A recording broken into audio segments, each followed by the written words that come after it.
What's up everybody, Gundam Flexing here, and in this video I'm proud to show a quick demonstration on what I believe will be one of the best mecha games for PC in 2020, and that is M.A.S.S Builders. It's important to note that this game is still in development and it's also on sale on Steam. The full game is set to release next year, or I guess in a couple weeks really. This is my mech. One of the best selling points in this game is that you could customize almost everything on your mech, to include the weapon system. So I have a Death Scythe weapon influenced heavily by Death Scythe in Gundam Wing. I wanted to demonstrate it on this enemy right here. There you go. There you go. Kill him real quick. And I also have a Gatling gun, which makes me feel like heavy arms, and I'm just demonstrating it on these smaller guys.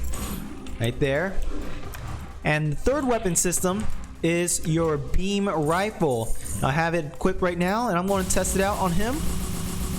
I have a jetpack, so I'm incredibly mobile. And the next weapon system to make you even more relatable to heavy arms is your rocket pod. There it is. Haha. Now let me pull out my Death Scythe and finish this guy off. Boom. You could probably hear how hard I'm clicking on the mouse and keyboard.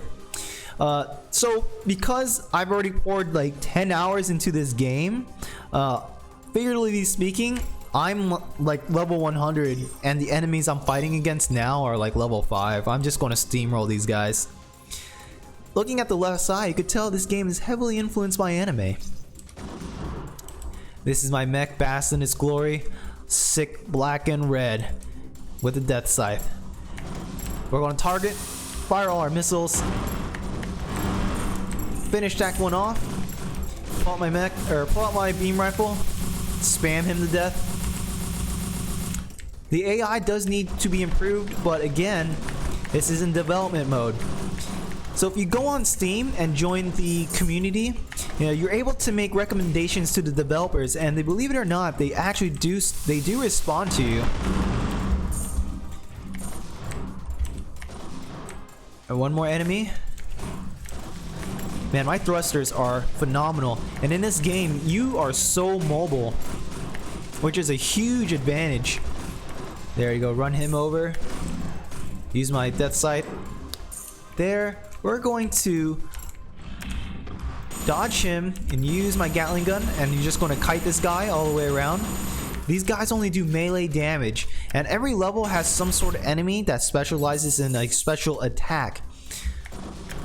So I defeated all the enemies in this stage, and the next area of the map, I'm going to show you how fast I could beat a boss with this mech, because I'm just so overpowered and overstrength. This is basically the game I feel that Gundam Breakers for PC should have been, and unfortunately we definitely did not get such a game.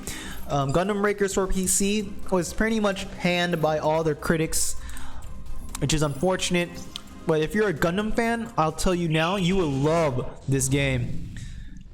This is the boss. It's pretty much a bigger version. You're going to watch me just melt his HP. So there you go. Here we go. Just fire all that. You can see on the top how fast I'm just melting his health. And because I'm such a mobile fighter, it's almost impossible for him to even touch me. I want to reset. So now I hit a trigger in this game where he's immune to all damage, and he's going to do some crazy AoE. But luckily for me, I'm fast enough to dodge it, especially with this upgraded jetpack. So I'm going to wait until he's invulnerable. I've already beaten him like 20 times, just farming him over and over and over. There you go. And that's how the West was won, ladies and gentlemen. Now it's the farm of goods. Boom. Got everything. Let's catch that thing over there too. Mission clear. So we beat this level. And in the next portion of the game, I'm going to show you everything in the hangar to include the customization of the game. After every round or after every level, you basically farm everything from all the bad guys and the bosses, which you're able to spend in the hangar. So in the hangar, these are your choices on the left side. You're able to develop multiple frames for different sorts of missions. This is my only frame, so I'm going to select it. And the next button is the armor. Now again, this is where the selling point of this game really comes to light, because you could customize almost everything about this mech. If we go into the joints, you're able to edit the joint length. So for example, if I look at his neck set at 20, we can make him longer or shorter, which I preferred it to be 20. You're able to also edit the entire body itself to include the paint. Just going to show you a quick highlight on one of my favorite parts, and it's the backpack. This is my backpack, which I really think is cool. And for example, you just select armor and you could choose what kind of armor or what kind of backpack you really want, like this, something crazy, and you're going to have to unlock these. So you notice that these are all at 0%. The more times you beat the game or play the mission, the more parts you collect, and once you collect enough, you could unlock it and spend money to build it. I like the one I have on right now. Now it's like almost all black, which is okay compared to the rest of my body. Maybe a little bit more red would be appropriate.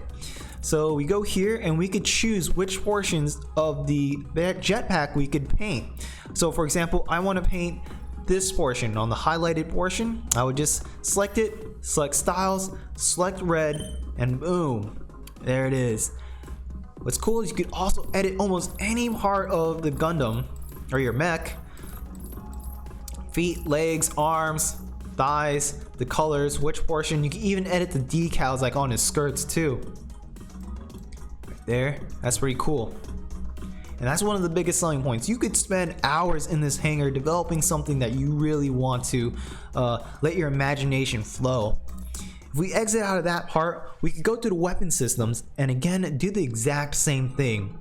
Your weapon systems consist of a melee, a bullet, a laser, rockets, and some sort of drone. We go into the weapon system. This is mine. It's the Death Scythe, and holding it right there, you could change the grip, and different grip means different sort of weapon systems. So obviously I have mine as a pole, and notice on here you have the different sort of sockets. So every grip provides some sort of different socket. This one only provides 2, so I put a Death Scythe on either end. Just like the armor, you're able to select different portions of it and then completely edit it. At least edit the colors.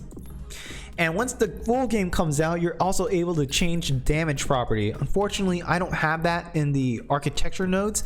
I don't think it's able to achieve those nodes until the full game gets released.